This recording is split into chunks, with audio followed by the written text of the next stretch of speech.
একটা পার্টিকুলার ধর্ম, মানে একদম ক্লিয়ারলি বললে হিন্দু ধর্মের লোকজনদের উপর বা মানুষের উপরে সেই পার্টিকুলার অত্যাচারটা বা অত্যাচারের খাড়াটা নেমে আসে, যে ওখানে এটা হয়েছে ওটা খারাপ তাই এটা খারাপ, দুটোই দুজনেই সমান খারাপ। এই কথাগুলো যারা বলছে আমি তো মনে করি তারা হচ্ছে এগুলোর একদম সুপ্তভাবে তাদেরকে সাপোর্ট করে। তখন রাজনীতি সরিয়ে তুমি যে পার্টি করো, সিপিএম, তৃণমূল, কংগ্রেস, বিজেপি, যে পার্টি করো, সে পার্টি সরিয়ে তুমি দেশের একজন জনগণ, দেশের একজন নাগরিক, সেটার পরিচয় আগে হওয়া উচিত। খুন করা হলো তখন কিন্তু জিজ্ঞেস করা হয়নি তুমি তৃণমূল করো না বিজেপি করো না সিপিএম করো, একদম তখন তোমাকে জানতে চাওয়া হয়েছিল তুমি হিন্দু, তুমি যদি হিন্দু হও তাহলে তুমি মরো, তুমি যদি মুসলিম হও তাহলে তুমি বেঁচে যাবে। তারা পার্টিকুলার একটি ধর্মের কে আক্রমণ করে, এটা হচ্ছে সমস্যা। সেকুলার হওয়া তো এটা নয়, সেকুলার তো সে ধর্ম নিরপেক্ষতার কথা বলবে, সে নিরপেক্ষ ভাবে বলবে। রাজনৈতিক নেতা, আমাদের রাজ্যের নেতা যিনি মন্ত্রী, তিনি বলছেন কোন একটা ভিডিওতে, হ্যাঁ, যে সংখ্যাগরিষ্ঠ হবে মুসলিম আগামীতে, তার কথা বলছেন, তিনি তার প্রবণতার কথা বলছেন, বা তিনি একটা ইঙ্গিতপূর্ণ মন্তব্য রাখেন রাজনৈতিক কারণেও, তিনি যদি এটা বলে থাকেন তার তো বিরোধিতা হবেই। নমস্কার বন্ধুরা, চ্যানেলে আপনাদের সকলকে স্বাগত। আমি আকাশ স্যার। তবে হ্যাঁ, আপনারা জানেন যে আমার চ্যানেলে সিনেমা সংক্রান্ত বিভিন্ন বিষয়ে আলোচনা করা হলেও তৎকালীন রাজনৈতিক যে সমস্যাগুলো হয় সেগুলো নিয়েও কিন্তু আমরা ভিডিও তৈরি করি। তবে আজকে আমাদের সাথে এমন একজন মানুষকে আমরা পেয়েছি যিনি একাধারে কিন্তু শিক্ষক, রাজনৈতিক বিশ্লেষক এবং সাহিত্যিক। আমরা আজকে সাথে পেয়েছি দীপাঞ্জন দাসকে। দীপাঞ্জন দা, তোমাকে প্রথমে চ্যানেলে স্বাগত। তুমি সময় বের করে এসেছো। কেমন আছো বলো? একদম ভালো, তুই কেমন আছিস? খুব ভালো আছি। আহ একটা প্রশ্ন যেটা প্রথমেই আমি তোমাকে বলবো, তুমি বললে ভালো আছো, কিন্তু সত্যি কি আমরা ভালো আছি? এই যে পরিস্থিতি চারিদিকে দেখতে পাচ্ছ, এটা কি ভালো থাকার মতো পরিস্থিতি? না, পরিস্থিতি ভালো থাকার মতো নয়, কিন্তু যে অবস্থা রয়েছে এখানে ভালো ব্যাপারটাই না, ভালো শব্দটাই খুব আপেক্ষিক ব্যাপার। মানে ভালো মানে আহ আজকে ধর যে অবস্থার মধ্যে দিয়ে আমরা যাচ্ছি, সেই অবস্থাকে বেটার অবস্থায় নিয়ে যাওয়ার জন্য আমাদের সকলেরই নিজের মনের মধ্যে কিন্তু সেই শক্তিটা থাকতে হবে, সেই শক্তিটা বজায় রাখতে হবে। আজকে যে পরিস্থিতিতে আমরা ভারতবাসীরা সকলেই যে পরিস্থিতির মধ্যে দিয়ে যাচ্ছি, তো সেই জন্য সেই হিসাবে বললাম যে ভালো আছি, ভালো থাকার প্রচেষ্টায় আছি। ভালো কিছু করার জন্য আমাদের মানসিক দৃঢ়তা যাতে থাকে সেই ভাবনা নিয়ে ভালোই আছে। একদম একদম। আপনাদের জানিয়ে রাখে যে দীপাঞ্জন দাস তিনি কিন্তু রাজনৈতিক বিশ্লেষক হিসেবে দীর্ঘদিন টিভি মিডিয়া তিনি বক্তব্য রাখেন। তিনি একাধারে শিক্ষকও। তো শিক্ষকদের পরিস্থিতি চারিদিকে ভালো নয়, এবং তার সাথে ভারতে যে হামলা, অর্থাৎ কাশ্মীরে যে হামলা হয়েছে তার ব্যাপারে আমরা যে ডিটেলস আলোচনা করবো। প্রথমে আমি দীপাঞ্জনের কাছে যে প্রশ্নে যাবো, যে কাশ্মীরের পরিস্থিতি কোথাও কি মনে হচ্ছে যে ওই জায়গায় তুমি আজকে থাকতে পারতে, ওই জায়গায় তুমি তোমার ফ্যামিলির সাথে থাকতে পারতে, তখন কি পরিস্থিতি হতো? এটা ভেবে কি কোথাও বীভৎস রকম গা শিউরে উঠছে? হ্যাঁ, নিশ্চয়ই একটা ভয়ঙ্কর ঘটনা ঘটে গেছে, মানে এটা নিয়ে কোনো দ্বিধা দ্বন্দ্ব থাকতে পারে না। একটা ভয়ঙ্কর ঘটনা ঘটে গেছে, মানে যখন আমরা টিভিতে দেখছি, আমরা টিভিতে কতটুকু দেখেছি, 5% হয়তো টিভিতে আমরা দেখতে পেয়েছি, কিন্তু সেই মুহূর্তে ওই যে বাচ্চাটি রয়েছে, সে বাচ্চাটির যে ক্রন্দন, সে তার দেখতে পাচ্ছে চোখের সামনে তার ফ্যামিলির কেউ মারা যাচ্ছে, বা সেই নববধূটি যিনি আর কিছুদিন আগেই মাত্র তার বিয়ে হয়েছে, বিবাহ হয়েছে, তিনি দেখতে পাচ্ছেন তার সামনে তার স্বামীকে মেরে ফেলা হচ্ছে। তো এটা একটা ভয়ঙ্কর ব্যাপার, এবং মেরে ফেলার পিছনে মানে যে বিষয়টাকে এখানে বারবার উঠে আসছে বিষয়টা, সেটা তো আরো মারাত্মক। মানে তার ধর্ম পরিচয় জেনে তাকে খুন করা হচ্ছে, এটার প্রবণতা, মানে এটা ভয়ঙ্কর ব্যাপার, ভয়ঙ্কর।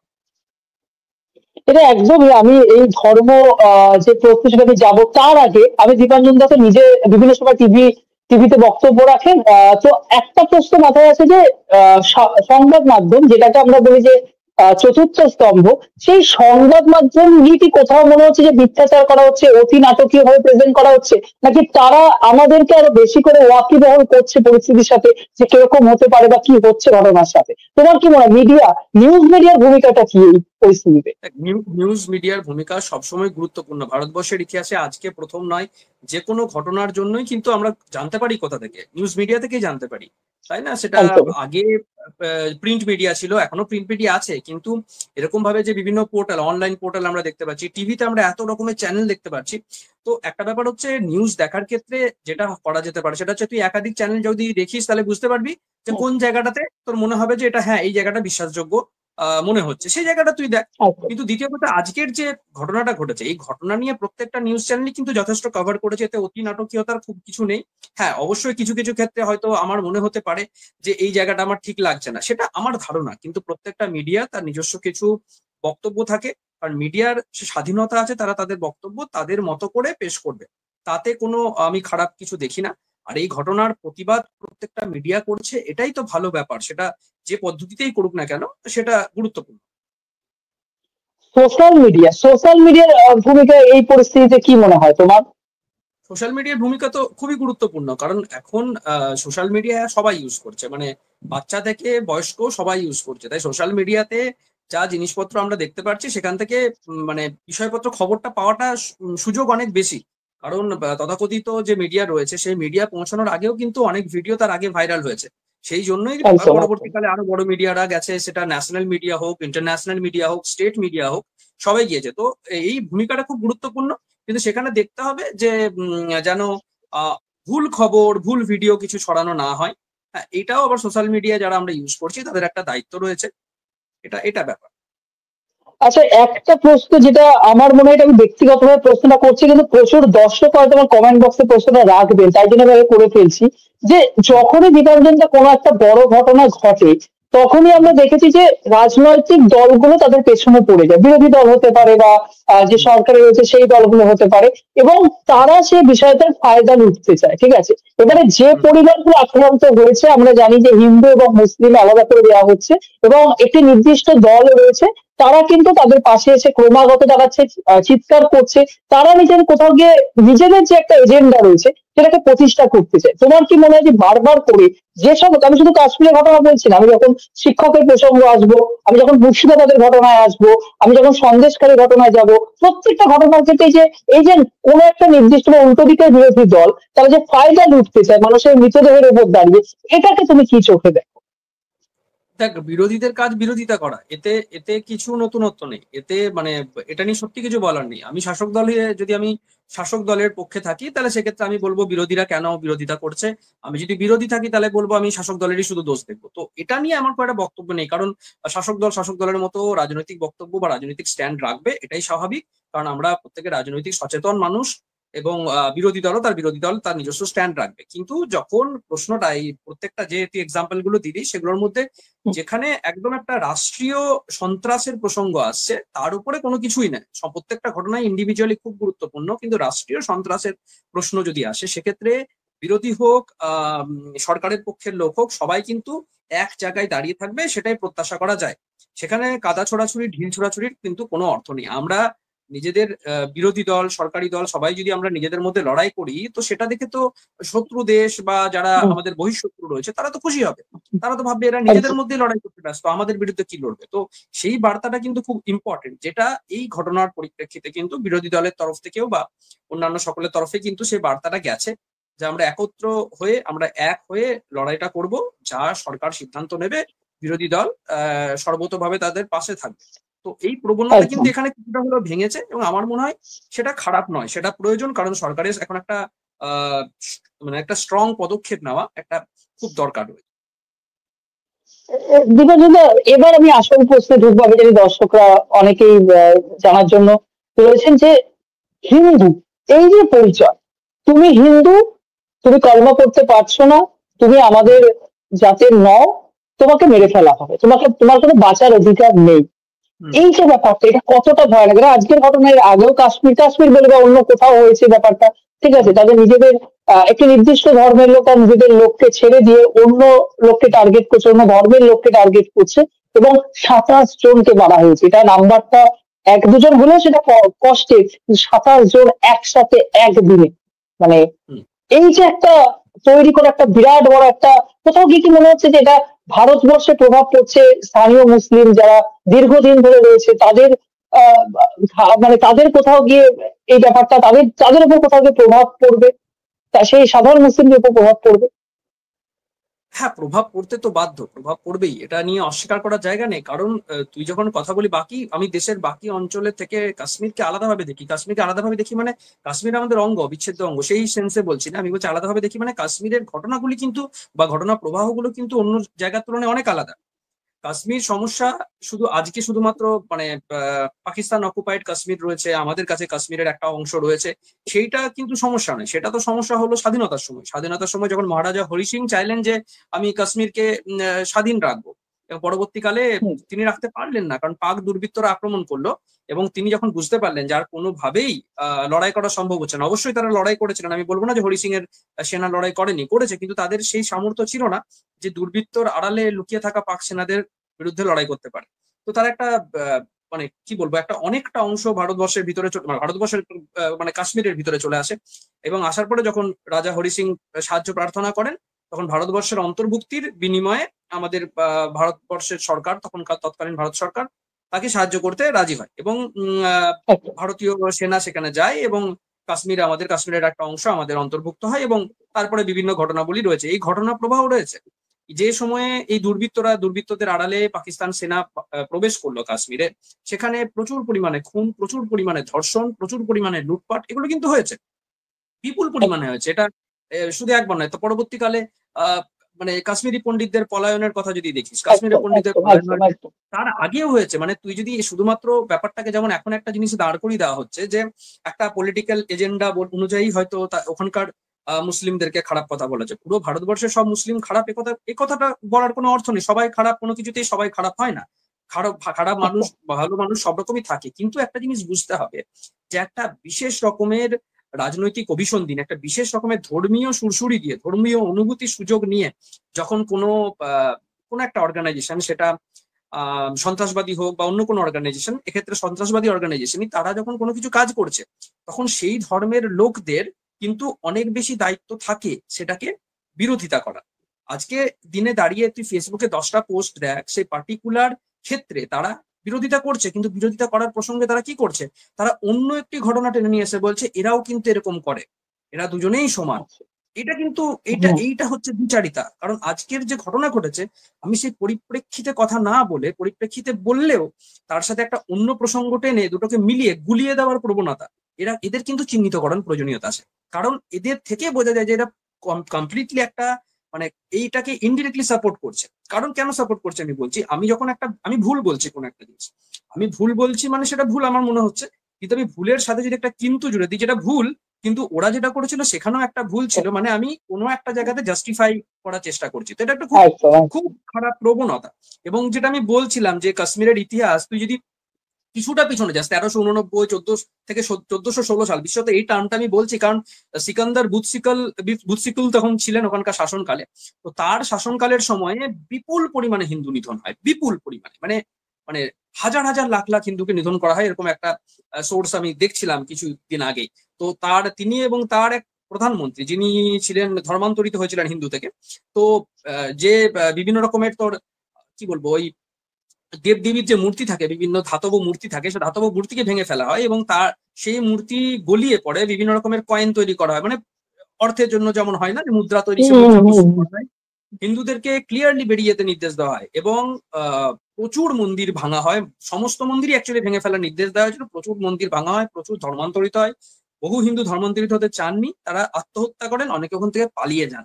তো এই পার্টিকুলার ঘটনা কিন্তু প্রথম নয় কাশ্মীরের ইতিহাসে। আজকে যে কথাটা বলা হচ্ছে যে লোকাল, তুই যে প্রশ্নটাও করলি যে লোকালদের মানে যে নিয়ে বললি যে লোকালরা কি এফেক্টেড হচ্ছে, হ্যাঁ লোকালরা এফেক্টেড হবে, কারণ কাশ্মীরের একটা বৃহৎ সংখ্যা রয়েছে, এটা বাস্তব, এটা অস্বীকার করার কোনো জায়গা নেই, সবাই খারাপ না হলেও, যারা কিন্তু হুম। এই সন্ত্রাসবাদকে ইনডিরেক্টলি সাপোর্ট করছে বহু ক্ষেত্রে। আজকে কাশ্মীরি পণ্ডিতদের যে ওখানকার নেতা ছিলেন, তিনি যখন হত্যা হন, তাকে যখন হত্যা করেন, নৃশংসভাবে হত্যা করা হয়, এই খবরগুলো কোন সময়ে আর্মি কোথায় পৌঁছচ্ছে, কোথায় পৌঁছচ্ছে না, এই সমস্ত খবরগুলো কিন্তু তাদের কাছে পৌঁছে যেত, মানে কোন সময় পৌঁছেছে সমস্ত কিছু খবর পৌঁছে যেত, কে দিচ্ছে। এটা তো এমনি এমনি নয়। আজকে আমি একটা ছোট এক্সাম্পল দিচ্ছি, তার সাথে যদিও কাশ্মীর সমস্যার কোনো সম্পর্ক নেই, মাওবাদী সমস্যার আমি একটা ছোট এক্সাম্পল দিচ্ছি। মাওবাদী হুম, হুম, সমস্যা যখন মানে আজ থেকে ধরে নে 12-14 বছর আগে যে সমস্যাটা যতটা ছিল, পশ্চিমবঙ্গে ধর এখন মাওবাদী সমস্যাটা নেই, হাজারো সমস্যা আছে হুম। কিন্তু মাওবাদী সমস্যা এই মুহূর্তে নেই, এটা আমরা সবাই মোটামুটি জানি। কিন্তু একটা সময় ছিল যে যৌথ বাহিনী নামানো হয়েছে, বিপুল পরিমাণে বাহিনী নামানো সত্ত্বেও কোনো সাফল্য আসছিল না। এর রিজনটা কি ছিল? এর রিজন এটা নয় কিন্তু যে আমাদের যে বাহিনী তার ক্ষমতা কম, না, একেবারে না, বরং উল্টোটা। তাদের কাছে যে পরিমাণ আর্মস রয়েছে, তাদের কাছে যে পরিমাণ বিভিন্ন রকমের সংস্থান রয়েছে, সেটা দিয়ে মাওবাদীদের দুর্মুষ করে দেওয়া কোনো বড় ব্যাপার নয়। কিন্তু তারা গেরিলা পদ্ধতিতে যুদ্ধ করে, এটা একটা পয়েন্ট। দ্বিতীয় কথা হচ্ছে, লোকাল মানুষের বিপুল সাপোর্ট ছিল মাওবাদীদের প্রতি, এটা একটা বড় কারণ। লোকাল মানুষরা সাপোর্ট করতো, তাই যৌথ বাহিনীর অ্যাকশন নেওয়ার আগেই তারা জানতে পেরে যেত মাওবাদীরা যে কোথায় যৌথ বাহিনী অ্যাকশন নিতে চলেছে, এবং তারা পালিয়ে যেত, একদম সেফ প্যাসেজ পেত, ওই জন্য কিছুতেই ধরা পড়তো না। তাহলে হিসেব বদলালো কি করে? হিসেব বদলালো একটাই ভাবে, মানুষের সাপোর্টটাকে কিন্তু নিয়ে আসা গেল, অনেক ধীরে ধীরে ধীরে ধীরে নিয়ে আসা গেল। সেই কারণে কিন্তু মাওবাদীদের হারানোটা সোজা হলো। এবারে কাশ্মীরের প্রসঙ্গে যদি আমি আসি, কাশ্মীরে কিন্তু এটা নয়, যখন কাশ্মীরি পণ্ডিতদের নেতা হত্যা হচ্ছে, তখন বিভিন্ন ক্ষেত্রে উল্লাস দেখা যাচ্ছে। সেখানেও কিন্তু এইরকমই মিছিল হয়েছিল, বিপুল পরিমাণে হিন্দু, বিপুল পরিমাণে কাশ্মীরি পণ্ডিতদের নিধন করে দেওয়া হলো, তাদেরকে বাড়ি থেকে মানে বের করে দেওয়া হলো, অর্থ তাদের লুট করা হলো, তাদের মহিলাদের ধর্ষণ করা হলো, ঠিক আছে, ধর্মান্তরিত করা হলো বহু ক্ষেত্রে। করার পরে এই যে শান্তি মিছিল দেখলি, সে শান্তি মিছিল কিন্তু তখনও বেরিয়েছিল যে আমরা কিন্তু কোন রকম ভাবে কোনো ঝগড়া চাই না। এবার প্রশ্নটা হচ্ছে, শান্তি মিছিল বের করলেই তো হবে না, এই শান্তি মিছিল থেকে তো আবার একটা হাসছে, দুজনে বসে মজা করছে, সেরকম একটা ছবি ভিডিও ভাইরাল হয়েছে। আমি তার সত্যতা সম্পর্কে জানি না, হতে পারে তার সেটা মিথ্যা হতে পারে ছবিটা, কিন্তু পার্টিকুলারলি এই ঘটনা প্রথম নয় তো, মানে যে ঘটনা প্রথমবার ঘটে সে ঘটনাতে আমাদের একটা আশার, মানে আমরা আশার আলো দেখতে পাই। তো এখানে এই ঘটনা প্রথম নয়, এই ঘটনা বারবার কাশ্মীরে ঘটেছে। বড় একটা কিছু ঘটে, তারপর একটা শান্তি মিছিল হয়, বলা হয় যে আমরা কিন্তু সবাইকে নিয়ে চলতে চাই। কিন্তু খুব যদি তুই ভালোভাবে দেখিস, একটা পার্টিকুলার ধর্ম, মানে একদম ক্লিয়ারলি বললে হিন্দু ধর্মের লোকজনদের উপর বা মানুষের উপরে সে পার্টিকুলার অত্যাচারটা বা অত্যাচারের খাড়াটা নেমে আসে। এতে অর্থনৈতিক ক্ষতি কাশ্মীরি জনগণের হবে, কারণ আহ এই মুহূর্তে কাশ্মীরে পর্যটক ছিল প্রচুর, ইভেন এখনো হয়তো আছে, প্রচুর পর্যটক ছিল, একদম তাই। যাওয়া শুরু করেছে, প্রচুর মানুষ কাশ্মীর যাওয়া শুরু করেছে। কেন শুরু করেছিল? যে একদমই তাই। গভর্নমেন্ট অ্যাসিউরেন্স যখন দিয়েছে আহ কাশ্মীরে যাওয়া যেতে পারে, এই ভাবনা থেকে কাশ্মীরে যাওয়া কিন্তু প্রচুর মানুষ শুরু করেছে, এবং নিরাপত্তাও যথেষ্ট ভালো ছিল বিভিন্ন সময়, সেই জন্যই গিয়েছে মানুষ, সেই ভরসাতেই গিয়েছে। কিন্তু আজকে যদি ধর তুই হিন্দু হিসেবে কোথাও গেলি, তোর হিন্দু পরিচয় জেনে, একটা ভারতবর্ষ যেখানে সংখ্যাগরিষ্ঠ মানুষ হিন্দু, সেখানে তোর হিন্দু পরিচয়ের জন্য তোকে খুন হতে হচ্ছে, এই প্রবণতাটা তো মানে জাস্ট মারাত্মক। এখানে অন্য কোনো জাস্টিফিকেশন হয় না যে ওখানে এটা হয়েছে, ওটা খারাপ, তাই এটা খারাপ, দুটোই দুজনেই সমান খারাপ। এই কথাগুলো যারা বলছে, আমি তো মনে করি তারা হচ্ছে এগুলোর একদম সুপ্তভাবে তাদেরকে সাপোর্ট করছে, সরাসরি হয়তো মুখে করতে পারছে না, কারণ জানে অ্যারেস্ট ফ্যারেস্ট হয়ে যাবে, জীবন চলে যাবে, ভারতবর্ষে বসে ভারতবর্ষে চাকরি করছে, ভারতবর্ষের টাকাতেই, হ্যাঁ দেশের টাকাতেই তার জীবন চলছে, হ্যাঁ দেশের টাকাতেই ফুটানি মেরে ইন্টারনেট প্যাকসে রিচার্জ করে বড় বড় কথাগুলো বলতে পারছে, বড় বড় ডায়লগ মারতে পারছে। তো সিম্পল হচ্ছে, কিছু বিশেষ রাজনৈতিক ভাবনার লোকজনকে এই জিনিসগুলো বলতে শোনা যাচ্ছে। খুব সিম্পল, যখন দেশের কথা আসে তখন রাজনীতি সরিয়ে তুমি যে পার্টি করো, সিপিএম, তৃণমূল, কংগ্রেস, বিজেপি, যে পার্টি করো, সে পার্টি সরিয়ে তুমি দেশের একজন জনগণ, দেশের একজন নাগরিক, সেটার পরিচয় আগে হওয়া উচিত। কারণ যখন খুন করা হলো, তখন কিন্তু জিজ্ঞেস করা হয়নি তুমি তৃণমূল করো না বিজেপি করো না সিপিএম করো, একদম তখন তোমাকে জানতে চাওয়া হয়েছিল তুমি হিন্দু, তুমি যদি হিন্দু হও তাহলে তুমি মরো, তুমি যদি মুসলিম হও তাহলে তুমি বেঁচে যাবে। এটা হচ্ছে, তো তাই হিন্দু পরিচয়টা তো গুরুত্বপূর্ণ বটে। একদম। আমি দীপাঞ্জন দাস প্রসঙ্গে বললাম, দীপাঞ্জন দা একদিকে শিক্ষক এবং রাজনৈতিক বিশ্লেষক, তার সঙ্গে তিনি সাহিত্যিকও। তো বলা হয় যে সাহিত্যিক, আমি নিজেও যেহেতু লেখালেখি করি, যেহেতু সাহিত্যিকদের সমাজে এগিয়ে রাখা হয়, বুদ্ধিজীবী শ্রেণী গোষ্ঠী বলা হয়। তো তুমি কি দেখতে পাচ্ছ যে সাহিত্যিকের প্রতিবাদ কি করছে, বা একটি নির্দিষ্ট ধর্মে যারা এই অঘটন ঘটিয়েছে সেই ধর্মের লোকও তো তোমার ফ্রেন্ড লিস্টে রয়েছে, তারা কি গোটা বিষয়টাকে বিরুদ্ধে কোনো প্রতিবাদ, তারা কি পোস্ট কিছু করেছে? কিভাবে দেখছো সাহিত্যিক গোষ্ঠীর কি মতামত? সাহিত্যিকরা, সাহিত্যিক বলতে কাদেরকে বলছিস তার উপর ডিপেন্ড করছে। এখন তো অনেক রকমের সাহিত্যিক থাকে, যেমন একজন তথাকথিত কবি আছেন যিনি সবসময় মুখ্যমন্ত্রীর চেয়ারে পাশে থাকেন, মানে মুখ্যমন্ত্রী বদলাতে পারে কিন্তু চেয়ার উনি ছাড়বেন না। হ্যাঁ, আবার হয়তো একটা 300 মিনিটে বিপ্লব আসে না বলে কোনো বই ফই লিখে ফেলবেন হয়তো উনি, আবার পরবর্তীকালে যখন অন্য কোনো পলিটিক্যাল পার্টি আসবেন, তো তাদেরকে সাহিত্যিক হিসেবে বললে ঠিক আছে, তারা সাহিত্য চর্চা করছে, খুব ভালো কথা। কিন্তু তারা প্রকৃত মানুষ কিনা সেটা নিয়ে প্রশ্ন নিশ্চয়ই ওঠে, কারণ তারা বলতে পারে না, তাদের বক্তব্য রাখার মানে সাহসটাই নেই। কারণ তিনি যেহেতু চেয়ারের পাশে থাকেন, আমি তো বলছি তিনি, মানে যিনি, যে রাজনৈতিক দলের পাশে তিনি এখন বসে আছেন, সে রাজনৈতিক দলও জানে যে যখন তারা থাকবে না তিনিও থাকবেন না, তাই না? তো যাই হোক, সে কার কথা বলছি আমি আর নাম করে ফালতু ফালতু নাম বলতে চাই না, নাম বলার আমার কোনো ইচ্ছেই নেই অ্যাকচুয়ালি তার নাম, কারণ কোনো ক্ষেত্রে তাকে প্রতিবাদে দেখা যায় না। তো সেরকম লোকজনকে যদি তুই সাহিত্যিক মানে এই পার্টিকুলার দিকটাতে ধরিস, তাহলে বলবো তাদের কোনো প্রতিবাদ নেই, কারণ তাদের কোনো কোনো অর্থনৈতিক ভাবে লাভবান সে হতে পারছে না, বা তার সামাজিক রাজনৈতিক কোনো লাভ নেই, তো সেই জন্য সে তো এর বিরুদ্ধে কিছু বলবে এমনটা আশাও আমি করি না। ঠিক আছে, খুব সিম্পল কথা। কিন্তু প্রচুর মানুষ নিঃসন্দেহে এর বিরোধিতা করছেন, তার মধ্যে মুসলিমরাও রয়েছেন, নিশ্চয়ই রয়েছেন। কিন্তু সমস্যাটা হচ্ছে, আমি তো বললাম বারবার করে, যখন এখানে প্রশ্নটা উঠছে, হিন্দু মুসলিমের প্রশ্নটা উঠছে যে হিন্দু পরিচয় জেনে মুসলিম কোন জঙ্গি খুন করছে, তখন যারা মুসলিম রয়েছে তাদেরকে ওপেনলি একদম ক্লিয়ারলি প্রতিবাদ করা দরকার। সেই প্রতিবাদের সংখ্যা কিন্তু অনেক কম। মানে তোরও ফ্রেন্ড লিস্টে যারা আছে, আমারও ফ্রেন্ড লিস্টে যারা আছে, যদি একটু ভালো করে দেখিস, দেখবি প্রচুর মানুষকে আমি বদলে যেতে দেখছি। একটু অবাক হচ্ছে, মানে যার সাথে আমি কাঁধে কাঁধ মিলিয়ে হয়তো এই কথা বলেছি যে এটা খুব খারাপ, এরকম একটা ঘটনা ঘটে গেছে, খুব খারাপ, অতীতে কোনো ঘটনা, সেটা যে কোনো কারণেই হোক, তাদেরকে হঠাৎ দেখছি এই পার্টিকুলার ক্ষেত্রে তারা সমালোচনা তো করছে যে হ্যাঁ খুব খারাপ, সরকারের স্টেপ নেওয়া উচিত, তারপর একটা কিন্তু রাখছে যে কিন্তু ওইখানে অমুক ডেটে অমুক তারিখে অমুক দিনে উনি এটা করেছিলেন, ওটাও কিন্তু খারাপ ছিল। তাহলে এরা জঙ্গি, ওরাও জঙ্গি, মানে 50% রেখে দিলাম, 50% রোকে দিলাম, মাঝামাঝি। এই যে একটা গা বাঁচানো মন্তব্য, এগুলো থেকে খুব দূরে রাখা দরকার। মানে রাজনৈতিক পরিচয় মানুষের যা খুশি হতে পারে, যে কোনো পলিটিক্যাল পার্টিকে সাপোর্ট করতে পারে, কিন্তু দেশের প্রশ্নে যারা এইসব কথাবার্তা বলছেন, তারা দেশের বিরুদ্ধেই ইনডিরেক্টলি কিন্তু কথা বলার প্রচেষ্টা করছেন বলে আমার মনে হয়। দীপাঞ্জন, একটা কথা খুব শুনতে পাচ্ছি, সেকুলার। এই যে সেকুলার শব্দটা বারবার করে আমাদের কাছে উঠে আসছে, এবং সেকুলার যে বিভিন্ন রকম ভাবে গালিগালাজ করা হচ্ছে, সেকুলারদেরকে তুলোধনা করা হচ্ছে, সেকুলাররা তার বিষয়ে বলছে। এই সেকুলার শব্দটাকে তুমি কিভাবে দেখো, এবং এই মুহূর্তে সেকুলারদের কি ভারতবর্ষের কোনো জায়গা রয়েছে? না, সেকুলার শব্দটা নিয়ে কিন্তু মিডিয়াতেও জলঘোলা হচ্ছে বারবার করে। সেকুলারদের ভারতবর্ষে জায়গা তো রয়েছে, কারণ এখনো অব্দি সংবিধান সংশোধন হয়নি। সেকুলার রয়েছে সংবিধানে। প্রথমে যখন সংবিধান বহুবার সংশোধিত হয়েছে, যেমন অনেকেই বলছে সংবিধানে এটা আছে, সংবিধানে সেটা আছে, কিন্তু সংবিধান বহুবার সংশোধিত হয়েছে, এতবার সংশোধিত হয়েছে যে এমন অনেক অনেক বিষয় আছে যেটা অনেকখানি পাল্টে গেছে পরবর্তী সংশোধন হতে হতে। তাই সংবিধান আজকে সেকুলার কথাটা রয়েছে, তাই সংবিধান অনুযায়ী তো মানুষের সেটা মেনে চলার অধিকার আছে।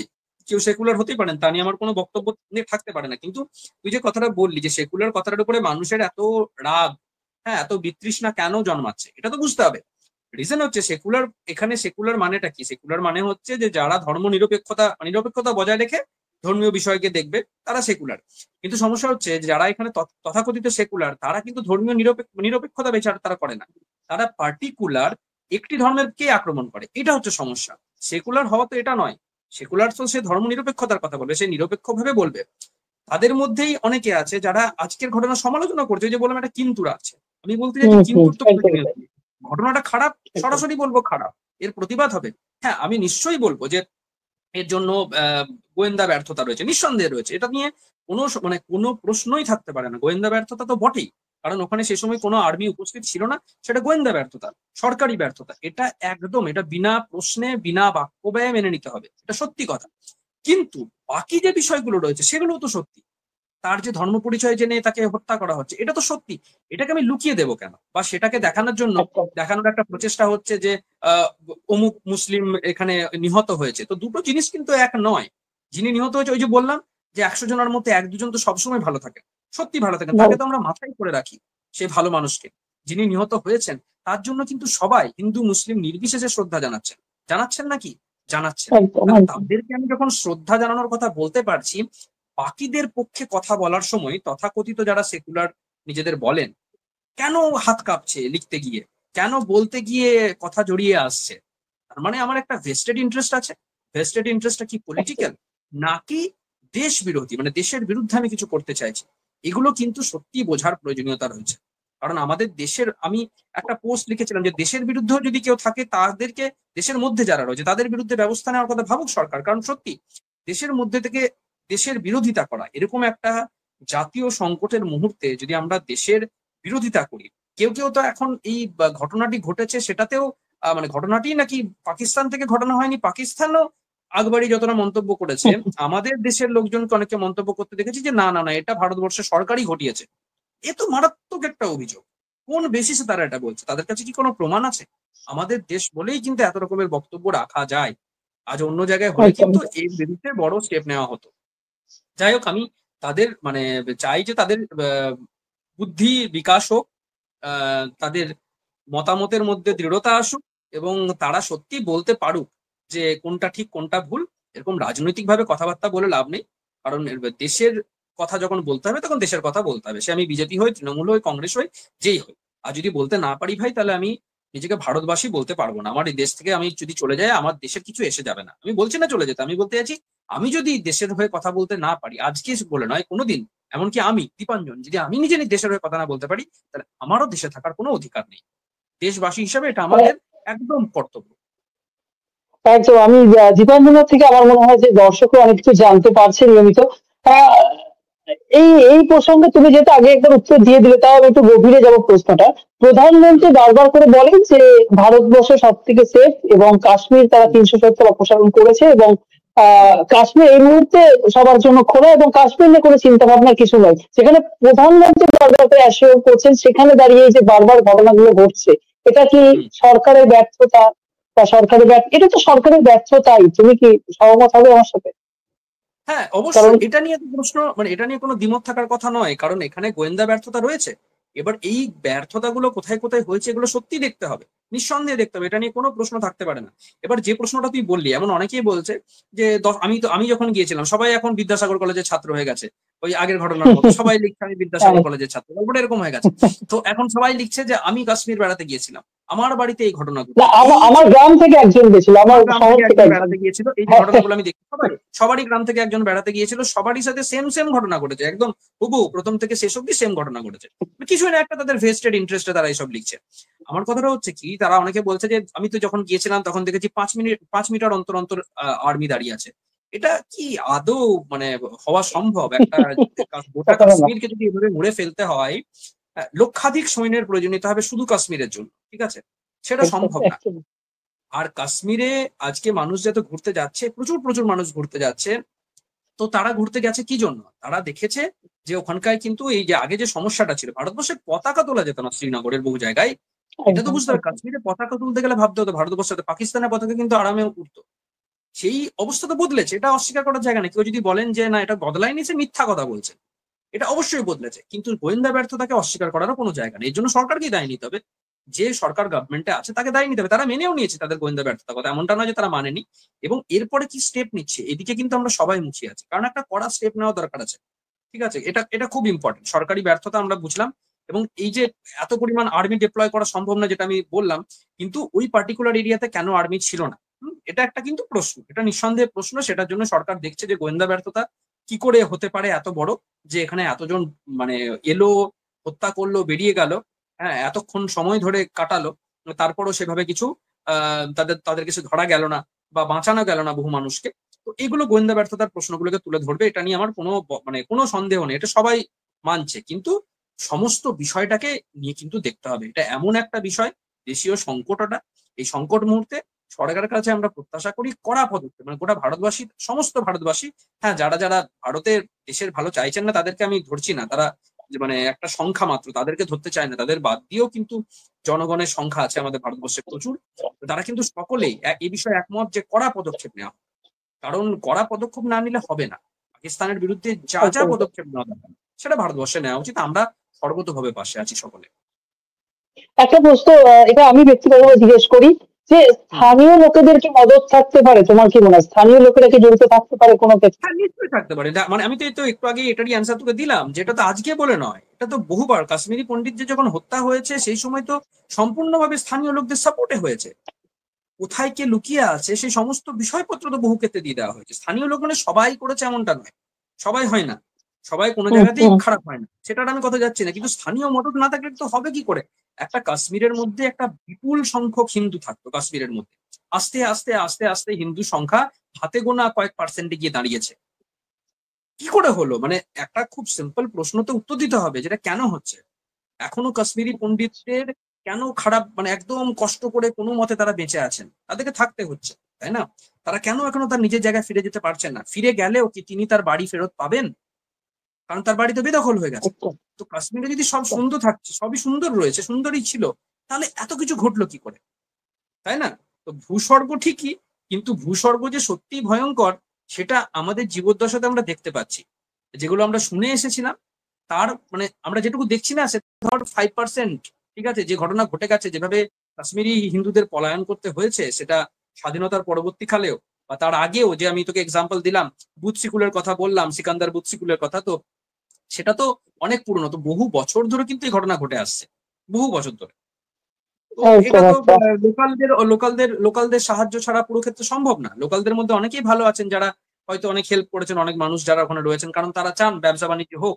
কারণ ওখানে ব্যবসা বাণিজ্য না হলে শুধুমাত্র লোকাল মুসলিমরা ক্ষতিগ্রস্ত হবেন এমনটা তো নয়, ওখানে যারা লোকাল খুব কম সংখ্যক হলো হিন্দু আছেন, শিখ আছেন, তারাও কিন্তু ক্ষতিগ্রস্ত হবে। তো তারা ক্ষতিগ্রস্ত অনেকেই কিন্তু হবে। হেল্প করছেন, এটা তো বাস্তব। কিন্তু লোকাল হেল্প ছাড়া সবকিছু ঘটছে, মানে সন্ত্রাসবাদ ওখানে, সন্ত্রাসবাদী কার্যকলাপ ঘটছে এমনটা কিন্তু নয়। বুরহান বানির মৃত্যুর পরে লক্ষাধিক মানুষ যদি একটা মানে একটা জঙ্গির মৃত্যুর পরে লক্ষাধিক মানুষ যেখানে মিছিল করছে, এবং তার সমর্থনে আমাদের এখানে ভারতবর্ষে বসেও কিছু কিছু লোকজন, মানে ভারতবর্ষে বলতে আমাদের ওয়েস্ট বেঙ্গলে বসে কিছু কিছু লোকজন দুঃখ প্রকাশ করছে, এই ঘটনা যদি ঘটতে পারে তাহলে কি করে বলে দিই যে আমাদের ভিতরে অভ্যন্তরীণ শত্রু নেই দেশের বিরুদ্ধে যারা কাজ করছে? সেই একদম। যেটা কিন্তু একদম আমরা কাশ্মীর নিয়ে তো আলোচনা করছি, আলোচনা করবো আগামী দিনে। আমি একটুখানি আমাদের এবার পশ্চিমবঙ্গের যে সমস্যা, মুর্শিদাবাদের সমস্যা, আমি সেখানে একদম ঢুকবো। ওয়াকআপ বিল সংশোধনের পর থেকে কিন্তু আমরা দেখেছি যে বেশিরভাগ ক্ষেত্রে পশ্চিমবঙ্গে কিন্তু এর বিরোধিতা বেশি হয়েছে এবং মুসলিমরা করেছে, এবং তার জন্য তারা যেটা করছে, মানে যারা করেছে, গত কয়েক সপ্তাহ আগে অব্দি আমরা যে খবর পেয়েছিলাম, এটা বিভৎস, এবং প্রচুর মানুষ সেখান থেকে পালিয়েছে, বেরিয়েছে। এবং আমরা যখন, তুমি নিজেও মুর্শিদাবাদে তোমার চেনা পরিচিত রয়েছে, তাদের মুখ থেকে শুনেছো, আমি নিজে শুনেছি বিভিন্ন সময়। তো হুম। এটা, ওই ঘটনাটা যদি পাকিস্তান করে থাকে, কোথাও গিয়ে মনে হচ্ছে কি এই ঘটনাটা বাস্তবে এখানে ক্রিয়েট হয়েছে, নাকি সরকার যে শিক্ষক নিয়োগ দুর্নীতি চলছে সেখান থেকে মুখ ঘোরানোর জন্য গোটা বিষয়টাকে ক্রিয়েট করেছে?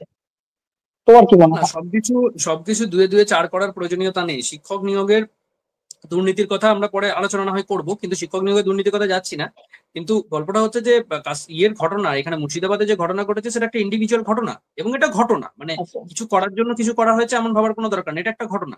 বিপুল পরিমাণ হিন্দুদের ওখানে বিতাড়ন করা হয়েছে, এ নিয়ে কোনো মানে কোনো সন্দেহ নেই, এটার জন্য কোনো রকেট সায়েন্স লাগে না। সেক্ষেত্রে আমাদের পরিষ্কার বলতে হবে যে হ্যাঁ, এখানে কিন্তু ব্যর্থতা রয়েছে, সরকারের ক্লিয়ার কাট ব্যর্থতা রয়েছে। বিএসএফ এর আমি সাহায্য নিচ্ছি, বিএসএফ এর সাহায্য নিয়ে আমি বলছি বিএসএফ বাইরে থেকে লোক ঢুকিয়েছে, এগুলো খুব মানে বোকা বোকা অভিযোগ বলে আমার মনে হয়েছে। কারণ বিএসএফ যদি ঢুকিয়েছে বলা হয়, যদি বিএসএফ এর মাধ্যমে ঢুকেছে, তাহলে স্টেট মেশিনারি কি করছিল, গোয়েন্দারা কোথায় ছিলেন, গোয়েন্দারা কি মানে গোয়েন্দা ব্যর্থতা নয় এটা? যেমন সেন্ট্রালের ক্ষেত্রে আমি বলছি যে ঘটনাটা গোয়েন্দা ব্যর্থতা, স্টেটের ক্ষেত্রে গোয়েন্দা ব্যর্থতা নয়, এটা কেমন কথা? মানে এটা একটা ভয়ঙ্কর ব্যাপার। আমরা মানে একটা স্টেটের মধ্যে বাস করছি যেখানে মেজরিটি এখনো হিন্দু, ঠিক আছে, সেখানে দাঁড়িয়ে মুর্শিদাবাদের মতো ঘটনা কি করে ঘটে যেতে পারে, তাই না? আজকে এই যে ঘটনাটা ঘটেছে, প্রচুর মানুষকে কিন্তু বাইরে থাকতে হচ্ছে, আজও কিন্তু বাড়ি ভেঙে দেওয়া হয়েছে, প্রচুর বাড়ি ভাঙা হয়েছে, সেই বাড়ি কিন্তু এখনো রিপেয়ার হয়নি। বহু মানুষ এখন কিন্তু ব্যক্তিগত উদ্যোগে, অনেকেই অনেক অর্গানাইজেশন রয়েছে যারা ব্যক্তিগত উদ্যোগেও কিন্তু কিছু কিছু করে সাহায্য করছে। সরকার বলেছে তারা সাহায্য করবেন, সেইটুকু প্রত্যাশা আমিও রাখি যে সরকার সাহায্য করবেন। কিন্তু যে ঘটনাটা ঘটে গেছে এটা তো মারাত্মক, এটা তো হিন্দু মুসলিম দাঙ্গা, এটা তো অন্য কিছু, এর কোনো অন্য কথা হতে পারে না, এর অন্য কোনো কথা হতে পারে না। কারণ হচ্ছে একটা মব গিয়ে পরে হিন্দু এলাকা আক্রমণ করছে, হ্যাঁ, একের পর এক বাড়ি ভাঙছে, হ্যাঁ, মানুষকে খুন করছে, হ্যাঁ, যে নিরীহ মানুষকে খুন করছে বাড়িতে ঢুকে, এবং একটাই কারণ, তার তার ধর্ম পরিচয়। এখানেও তো সেই প্রশ্নটা গিয়ে দাঁড়াচ্ছে না? এবং সেইখানেও তুই প্রতিবাদের যে জায়গা দেখবি, প্রতিবাদের মধ্যে কিন্তু সব ওই কিন্তু কিন্তু দিয়ে একটা প্রতিবাদ। আমি একটা ঘটনা আজকে যদি অমুক রাজ্যে হয়, আমি সেক্ষেত্রেও বলবো যে হ্যাঁ এটা খারাপ সরাসরি। ওটা বলার সময় তমুক জায়গাতে এটা ঘটেছিল, ওটাও খারাপ ছিল, আজকে এটাও খারাপ, এই যে বলার প্রবণতা, এটা একটা প্রবলেম। মুর্শিদাবাদের ঘটনা পুরোপুরি কন্ডেম করা উচিত। সেন্ট্রাল ফোর্স নামাতে হয়েছে, এতটাই খারাপ অবস্থা হয় যে সেন্ট্রাল ফোর্সকে মানে কোর্টকে হস্তক্ষেপ করতে হয়েছে এবং সেন্ট্রাল ফোর্স নামাতে হয়েছে। এটা নিয়ে কোনো সন্দেহ নেই, এটা রাজনৈতিক ভাবে কে যে যে পলিটিক্যাল আইডিওলজিতে বিশ্বাস করুক না কেন, কিন্তু আমরা আমাদের ধর্ম পরিচয়কে যদি ভুলে যায়, বিস্মিত হয়ে যায়, তাহলে কিন্তু সমস্যা আছে। সমস্যা যে ইতিহাস খুঁজে যদি তুই দেখিস, ইতিহাস খুঁজে দেখলেই বুঝতে পারবি যে কতখানি সমস্যা। আমি ওয়েলকাম করব সবাইকে, নিশ্চয়ই সকল মানুষকে, ধর্ম, প্রত্যেকের ধর্মকে আমি সম্মান করব, নিঃসন্দেহে সম্মান করবো, এতে তো কোনো সমস্যা নেই। প্রত্যেকটা ধর্মকে আমরা সম্মান করবো, এটাই তো আমরা শিখেছি। সে খ্রিস্টান হোক, সে মুসলিম হোক, বা অন্য কোনো ধর্মের হোক, আমরা প্রত্যেকটা ধর্মকে কিন্তু সম্মান করব। কিন্তু সম্মান করতে গিয়ে নিজের ধর্মকে ভুলে যাচ্ছি, নিজের ধর্মাচরণ ভুলে যাচ্ছি, নিজের ধর্মের মানুষের পাশে দাঁড়ানোর প্রবণতা, প্রয়োজনীয়তা সম্পর্কে ভুলে যাচ্ছি, এটাও তো একটা সমস্যা।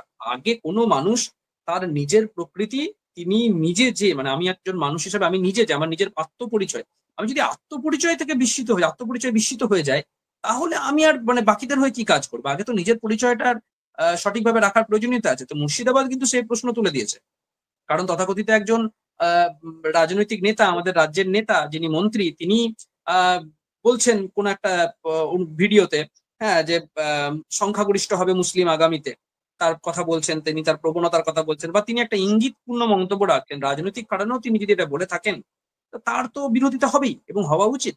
তাহলে তার দল থেকেই বিরোধিতা হয়েছে, এটা হওয়ার দরকার আছে, এবং অন্যান্য রাজনৈতিক দলেরও কিন্তু বিরোধিতা করা উচিত। কিন্তু সমস্ত বিরোধিতাকে একপাশে সরিয়ে রেখেও মুর্শিদাবাদের ঘটনা, যারা ক্ষতি হয়েছে, তাদের ক্ষতি হয়েছে, তাদের পাশে দাঁড়ানোটা খুব দরকার আছে, ভীষণ দরকার আছে। এবং তুই হয়তো প্রশ্ন করবি যে তাহলে কি রাজনীতি হচ্ছে এটা নিয়ে? নিশ্চয়ই রাজনীতি হচ্ছে, রাজনীতি তো হওয়া উচিত, রাজনীতি হবে না কেন? আজকে সিঙ্গুর, নন্দীগ্রাম, এই সময়ে 2006-এর সিচুয়েশন, তখন তুই হয়তো অনেকটাই ছোট, তো সেই 2006-এর পরের যে ঘটনা ঘটেছে, বিভিন্ন ঘটনা প্রবাহ, পরবর্তীকালে 2011-তে রাজ্যে চেঞ্জ হলো একটা। চেঞ্জ কেন হলো? এই নন্দীগ্রামের ঘটনাতে কিন্তু তৎকালীন বিরোধী নেত্রী, আজকের মুখ্যমন্ত্রী মাননীয়া মমতা বন্দ্যোপাধ্যায়, তিনি লড়াই করেছিলেন, ভীষণভাবে লড়াই করেছিলেন। তো তখন তো এই প্রশ্ন কেউ বলতে পারে না যে আপনি বিরোধী হিসেবে কেন রাজনীতি করছেন। আজকেও বিরোধীরা রাজনীতি করবে, এটা খুব স্বাভাবিক। তো যিনি ক্ষমতায় থাকবেন তাকেই কিন্তু নম্র হতে হবে, তাকেই কিন্তু সমস্ত বিষয় দেখতে হবে। এবং কোনো একটা পার্টিকুলার ধর্মকে আমি যদি শুধুমাত্র সুযোগ সুবিধা পাইয়ে দেওয়ার ব্যবস্থা করি, বা একটা কথা হচ্ছে একটা আইন পাস হয়ে যাওয়ার পর সে আইনকে আমি মানবো না, এই কথা সরাসরি যদি ঘোষণা করে দিই, এটা তো খুব মুশকিল ব্যাপার। কারণ আইন মানতেই হবে, এটা বলে লোককে ভুল বোঝানো যেতে পারে যে আইন আমি মানবো না, এটা হয় না। কারণ সেন্ট্রাল যেখানে একটা আইন পাস করে দিচ্ছে, অবশ্যই সুপ্রিম কোর্টে মামলাটি রয়েছে, এবার সুপ্রিম কোর্ট যদি সেখানে কোনো রকম চেঞ্জেস আনতে বলেন বা কোনো পরিবর্তন বলেন, সে কথা অন্য। তার আগে অব্দি এই আইনটা কিন্তু বলবৎ, এখন কিন্তু আইন বলবৎ হয়ে গিয়েছে। তাই ভারতবর্ষের প্রতিটা কোনায় কিন্তু এই আইন বলবৎ রয়েছে। আন্দোলন করতে পারেন, মানুষের আন্দোলনের অধিকার আছে, কিন্তু আন্দোলনের চক্করে যদি কোনো মানুষের প্রাণহানি হয় এবং সেটা যদি ধর্মীয় ভাবে একটা খারাপ বাতাবরণ তৈরি করা হয়, তাহলে সেই লোকজনদের তো অ্যারেস্ট করতে হবে, সেই লোকজনদের ইমিডিয়েট তাদের বিরুদ্ধে ব্যবস্থা করতে হবে। আর অন্য কোনো ঘটনা হবে তখন টেবিলের তলায় গিয়ে লুকোবে, সেটা তো মানা যায় না। আমি এই কথাটাই লিখেছিলাম যে টেবিলের তলায় লুকোনোর জন্যই তো বোধহয় পুলিশ আছে, তারা তো টেবিলের তলায় লুকিয়ে যায় যখন অন্য জায়গায় হয়। আর যেখানে মূল সমস্যা, যেখানে পুলিশকে এগিয়ে আসা উচিত, এই যে এই যে এই যে প্রবণতা, এইটা কিন্তু একটা সমস্যা। একদম, আমরা আলোচনা একদম শেষ পর্যায়ে এসেছি। আমরা আমাদের আরেকটি পডকাস্ট আসবে যেখানে আমরা শিক্ষক নিয়োগ দুর্নীতি পশ্চিমবঙ্গে সেই বিষয়ে আলোচনা করবো ডিটেলসে। একদম শেষ মুহূর্তের শেষ প্রশ্ন, এই যে গরম আবহাওয়া, এই যে দাঙ্গার একটা পরিবেশ চলছে চারিদিকে, মুর্শিদাবাদ কাশ্মীর দুটো নিয়ে বলছি, সেখানে একজন সাধারণ নাগরিক হিসাবে তুমি দু চার কথা একটু ভালোবাসার মন্ত্র দিয়ে ছড়িয়ে দাও। ভালোবাসার মন্ত্র এটাই এখানে, যে নিজেকে ভুললে চলবে না, তাই না? নিজেকে শক্তিহীন হতে হবে, শক্তিহীন হলে চলবে না। আমরা যে প্রত্যেকে মানুষ, আমাদের নিজেদের মধ্যে যে মানসিক শারীরিক শক্তি রয়েছে, সক্ষম ভাবে আমরা এগিয়ে যাব সমাজ, একটা সুন্দর সমাজ গড়ার জন্য। বিবেকানন্দ যেমন সমাজ চেয়েছিলেন, সেই সমাজ যদি আমাদের গড়তে হয়, তাহলে আমাদের কিন্তু সেই বল মনের মধ্যে রাখতে হবে। মিনমিনে হয়ে গেলে চলবে না সবসময়, মানে প্রতি ক্ষেত্রে আমরা মিনমিনে হয়ে যায়, অন্যের অত্যাচার শুনে আমরা চোখ বন্ধ করিনি। একটা কথা আছে যে ওই ভেড়াকে নিয়ে বলা হয়, ভেড়া ভাবে, ভেড়ার সামনে যখন কোনো কি বলে ভেড়াকে আক্রমণ করতে আসে, তো ভেড়া ভাবে যে আমি চোখ বন্ধ করে নি, তাহলে আমি দেখতে পাচ্ছি না, মানে সেও আমাকে দেখতে পাচ্ছে না। ব্যাপারটা তা নয়, ঘটনা ঘটছে আহ চারপাশে ঘটছে, এবার আমি এখন চোখটাকে বন্ধ রেখে যদি চোখটা বন্ধ করে থাকি, তাহলে ঘটনাটা ঘটছে না এমন তো হবে না, ঘটনাটা তো ঘটছে। তাই ঘটনার প্রতিবাদ করতে হবে, সেই জন্য মানুষকে কিন্তু নিজের মনের মধ্যে সে শক্তিটা থাকতে হবে, মানুষকে বীর্যবান হতে হবে। খুব সিম্পল কথা, মানুষের শক্তি সামর্থ্য দিয়ে কিন্তু প্রতিহত করতে হবে এই অশুভ শক্তিকে। শান্তির বাণী এটাই, এর মাধ্যমেই নিজে থেকেই মানে আপন হতে উচ্চারিত হবে তখনই যখন আমরা এই অশুভ শক্তিগুলোকে বিনাশ করতে পারবো। সে ধর্মীয় ভাবেই আমাদের আত্মপরিচয়কে বিস্তৃত করার প্রচেষ্টা হোক, আমি হিন্দু, তুই হিন্দু, বা যে যে আমাদের ধর্ম পরিচয়, সেই ধর্ম পরিচয়ের উপর যদি আঘাত করতে হয়, কারণ ধর্ম পরিচয় কিন্তু আমাদের একটা, আমাদের যে নিজস্ব পরিচয় তার একটা কিন্তু অংশ, আমরা তাকে বাদ দিতে পারবো না। কারণ ধর্মের সাথেই জড়িয়ে আছে সংস্কৃতি, সংস্কৃতি ধর্মকে তুই আলাদা করতে পারিস না, এটা বাস্তব। এবং যতবার আমরা আত্মবিস্মৃত হওয়ার চেষ্টা করেছি, ততই কিন্তু আমরা মুছে গিয়েছি। এই একটি মাত্র দেশ যেটা আমাদের কাছে রয়েছে, যা ধর্মীয় ভাবে আমাদের সংখ্যাগরিষ্ঠ, আমরা সংখ্যাগরিষ্ঠ ভাবে আমাদের রয়েছে এবং বিপুল জনসংখ্যা রয়েছে। তো যদি আমরা এই ব্যাপারে আমাদের নিজস্ব যে দায়িত্ব, সে দায়িত্ব সম্পর্কে সচেতন না হয়, তাহলে পরবর্তীকালে আরো ভুগতে হবে, এটা বাস্তব। রাজনৈতিকভাবে আমরা যে কোনো পলিটিক্যাল পার্টির হতে পারি, কিন্তু আমাদের নিজস্ব যে পরিচয়, যে আত্মপরিচয়, সেটা কিন্তু ভুললে চলবে না। সেটাকে নিয়েই আমাদের এগিয়ে যেতে হবে। বিবেকানন্দ কিন্তু একটা সুন্দর সমাজ গড়তে বলেছিলেন, কিন্তু কখনোই কিন্তু তিনি তেজহীন বা বলহীন হতে বলেননি। তাই যারা মিসকোট করেন কোথাও কোথাও ছোট ছোট ছোট ছোট শব্দ নিয়ে, তাদেরকে বলবো আপনারা দয়া করে একটু পড়াশোনা করুন এবং শান্ত থাকুন। আর শান্তি এতেই আসবে যে যা যা ঘটনা ঘটছে সেগুলো যদি আমরা প্রতিবাদ করতে পারি। চোখ বন্ধ করে নিলে শান্তি আসবে না, ঘটছে চোখ বন্ধ করে নিলেই ব্যাপারটা ঘটছে নাও হয়ে যাবে না, শান্তিও আসবে না। শান্তির জন্য প্রতিবাদ দরকার, যেখানে যেখানে দরকার সেখানে সেখানে আমাদের সকলকে প্রতিবাদ করা দরকার। একদম একদম, থ্যাংক ইউ। আর দীপাঞ্জনকে আমরা সাথে পেয়েছিলাম। আরেকটি পডকাস্টে আমরা অবশ্যই শিক্ষক নিয়ে দুর্নীতি নিয়ে একটা ভিডিও করার চেষ্টা করবো। থ্যাংক ইউ দীপাঞ্জন দা, তোমার সময় বের করে চ্যানেলে আসার জন্য। ভালো থেকো, এটুকুই চাইবো। আজকের ভিডিওটি এখানেই শেষ করছি আমরা।